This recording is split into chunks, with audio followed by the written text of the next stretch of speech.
Concerns about being separated from baby. It is normal to feel very anxious about being away from your baby, even if you've made up your mind that you want to breastfeed whilst you're still working. There are many other decisions that can cause anxiety about being away from your baby. To find a caregiver that you can trust and that will support your decision to continue breastfeeding. To decide on and learn an effective method of milk expression. To know more about breastfeeding, for example, the factors that affect milk supply. To make a time and place for feeding your baby or expressing milk at work. To help your baby become comfortable taking feedings from the caregiver whilst you are away. Find someone that you can trust and who will listen to your concerns and acknowledge your feelings, thereby helping you to make this transition with your baby a gentle and confident one. The need to express does not go on forever. As the baby begins taking other foods, you will slowly be able to increase the time between expressions. As your baby gets older, the caregiver can feed the baby solids, whilst you and your baby can enjoy the breastfeeding relationship whenever you are together. Find support from friends or others who have experienced breastfeeding a baby and continue to work. They will help you withstand the outside pressures. How to breastfeed before going back to work. 2 weeks before returning to work, concentrate on increasing your milk supply by exclusively breastfeeding your baby. For example, short and frequent feeds 10 to 12 times in 24 hours. To introduce a bottle to your baby in order to receive the expressed milk, start 1 to 2 weeks before work by asking someone else to give the bottle in a different place to where you normally breastfeed. This could be given once a day during the usual times that you would be at work. How often to express or when pump replaces breastfeeding. This depends on how much milk is needed for the baby and how many hours you are separated from your baby. If mom is working a full day away from her baby, she would express 3 times. She would breastfeed her baby when she wakes, before she leaves the baby, express during the morning at work, a short for comfort pumping, a full pumping at lunchtime, and another short pumping in the afternoon. If you are working less than 4 hours, then you can breastfeed before work and then again when you are at home with baby.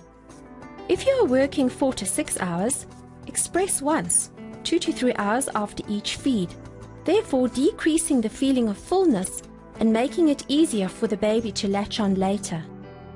Delaying expressing more than 4 hours can lead to engorgement, a blocked duct, or mastitis. As long as you are expressing milk, there will be a supply. Expressing in the morning is easier because of the breasts being fuller and you are feeling more rested than in the evening when your supply may be lower. Basics of expressing breast milk. Expressing and pumping are learned skills, and the effectiveness of these skills improve with practice. Factors that influence pumping. Whether you are able to stimulate your letdown or milk ejection reflex, how long it has been since you last breastfed or expressed, how practiced you are at expressing, how comfortable you are in the setting where you are expressing, the time of the day, your milk supply, stress and its effects on you, choice of nipple fittings, and the ease of use of the breast pump.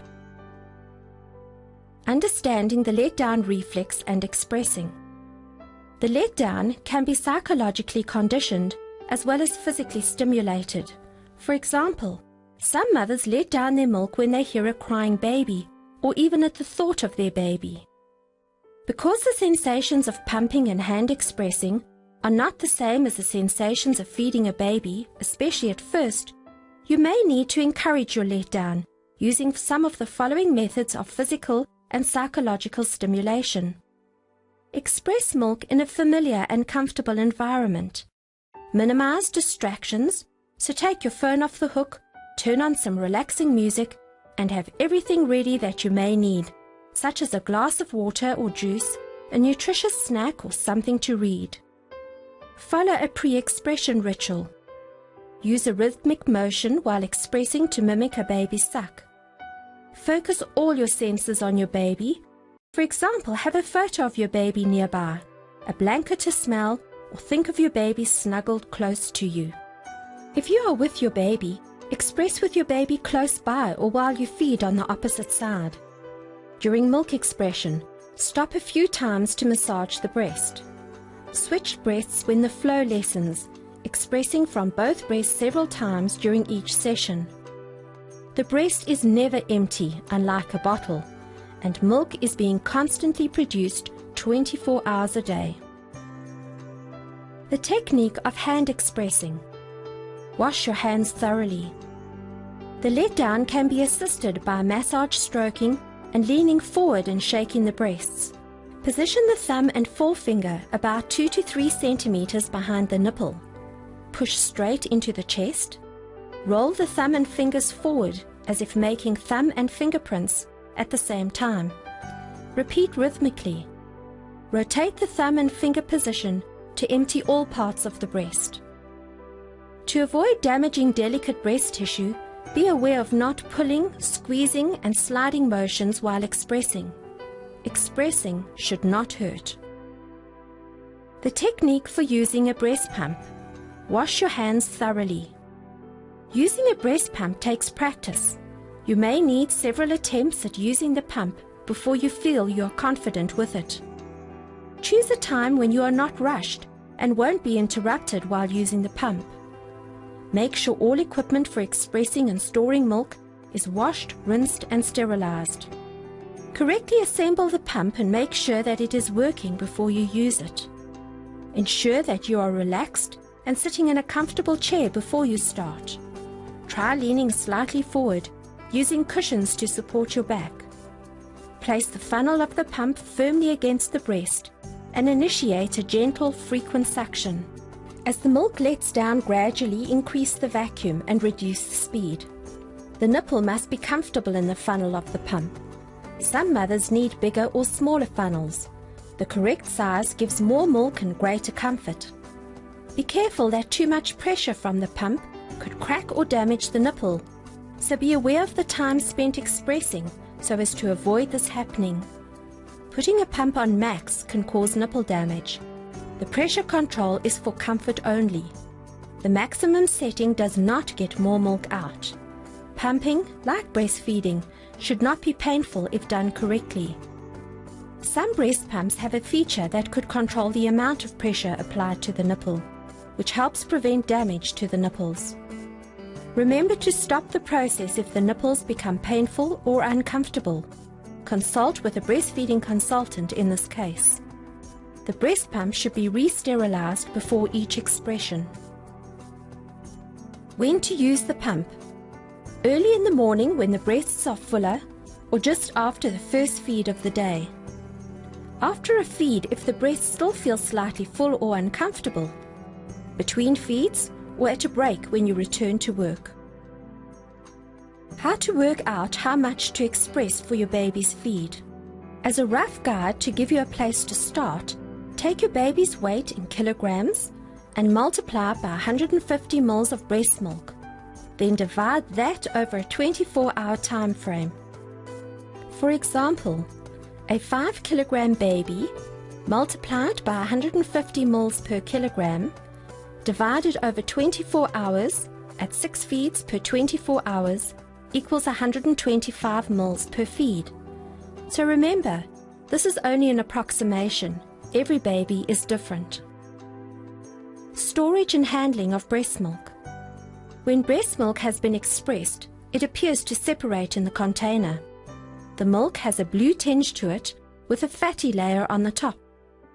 Once the milk is swirled to mix it together, the milk looks like the familiar white color that we all know.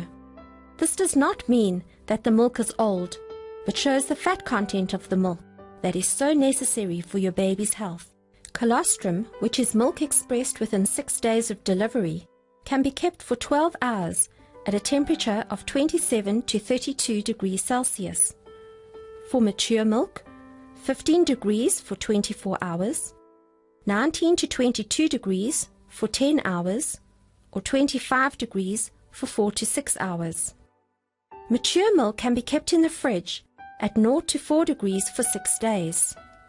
In the freezer compartment for 2 days, self-contained freezer for 3 to 4 months, deep freezer -19 degrees Celsius for 6 months. Freezing milk. Freshly expressed milk can be added to already frozen milk if it is cooled first and there is less fresh milk than frozen milk.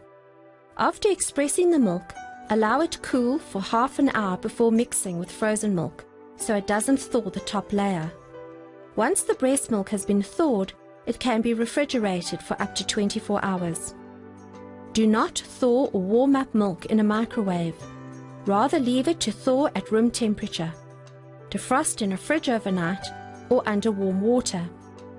Traveling with breast milk requires an insulated container and a big enough ice pack to keep it cold. Always discard milk left over at the end of a feed, so use small amounts to start with to prevent wastage.